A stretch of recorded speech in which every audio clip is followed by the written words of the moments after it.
Bonjour, ici Caroline Côté pour CJM TV. Selon Stéphane Pagé, avocat expert en droit immobilier depuis 13 ans, les vendeurs et les acheteurs s'exposent à plusieurs pièges s'ils ne font pas affaire avec un courtier immobilier.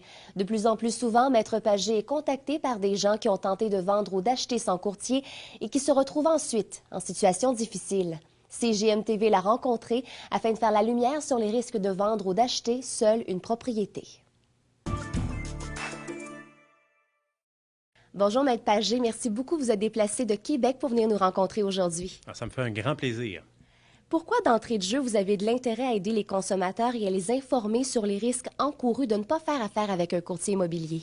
Bien, comme avocat, on a un souci d'informer le public et de conseiller le public. Pour la plupart des gens, l'achat d'une propriété, c'est l'investissement le plus important d'une vie. Alors, je pense que dans cette optique-là, il est important de faire affaire avec des professionnels. Et aujourd'hui, vous nous exposez les pièges de ne pas faire affaire avec un courtier immobilier. Quels sont les pièges les plus fréquents pour le vendeur, entre autres? Le vendeur s'expose à plusieurs problèmes. Le premier problème auquel un vendeur s'expose là, en transigeant tout seul, c'est d'avoir un acheteur qui s'engage à acheter sa propriété, mais avec des conditions incomplètes. Alors, on pense à des conditions de financement, des conditions d'inspection. Donc, on se retrouve avec des formulaires qui sont incomplets. Les gens font de leur mieux pour bien le faire, mais les gens n'ont pas les outils, n'ont pas les connaissances pour le faire. Alors, ils sont laissés à eux-mêmes et ça, c'est un des premiers problèmes. On a un problème aussi pour des gens qui vont faire inspecter la propriété par un inspecteur qui n'a pas les compétences.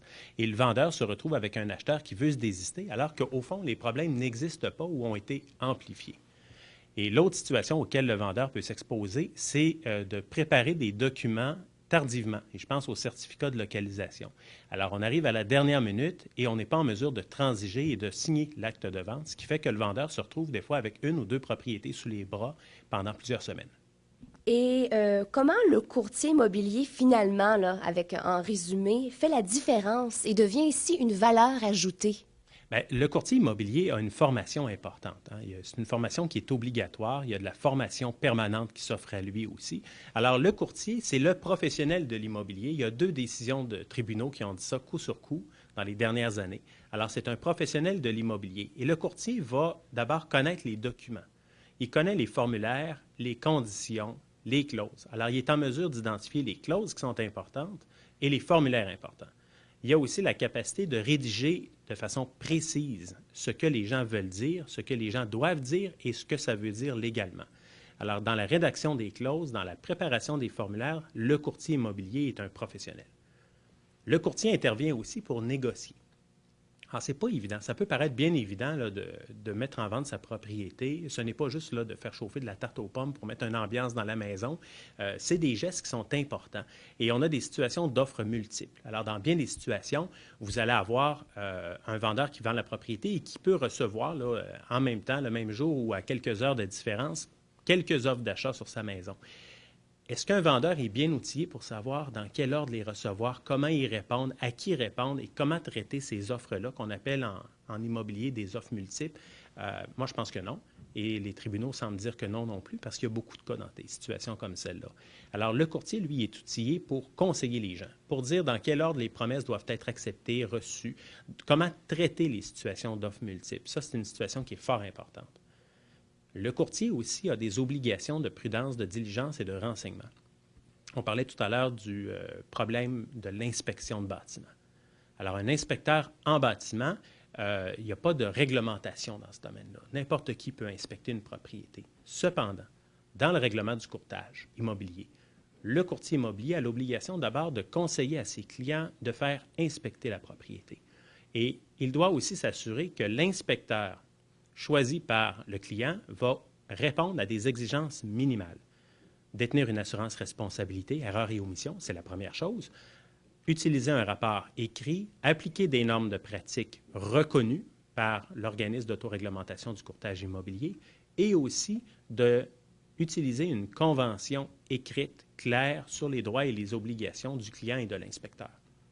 Alors, en somme, le courtier immobilier, par son intervention, fait en sorte que l'acheteur soit protégé dans l'inspection pré-achat pour ne pas se retrouver avec un charlatan ou quelqu'un qui n'a aucune assurance. Alors ça, c'est un autre élément. Et une autre plus-value que le courtier immobilier va apporter dans une transaction, je pense, c'est d'être quelqu'un qui est je pourrais dire un peu un intermédiaire. Alors, le courtier n'est pas émotivement impliqué dans une transaction. Alors, on évite des situations de querelles, de conflits et de propos verbaux. On m'a rapporté plusieurs situations où des acheteurs se présentent chez des vendeurs. Ils vont tenir des propos là, à l'effet que leur propriété, c'est une cochonnerie ou ça ne vaut pas ce que ça vaut. Et il y a des vendeurs qui le prennent mal et on peut se trouver avec des situations un peu gênantes de conflits verbaux et de gens qui vont créer des problèmes justement parce qu'ils prennent un peu mal de faire critiquer leur propriété. On comprend que le courtier veut avoir le meilleur prix, le meilleur acheteur qualifié, mais il est un intermédiaire. Alors, émotivement, il n'est pas impliqué dans la transaction.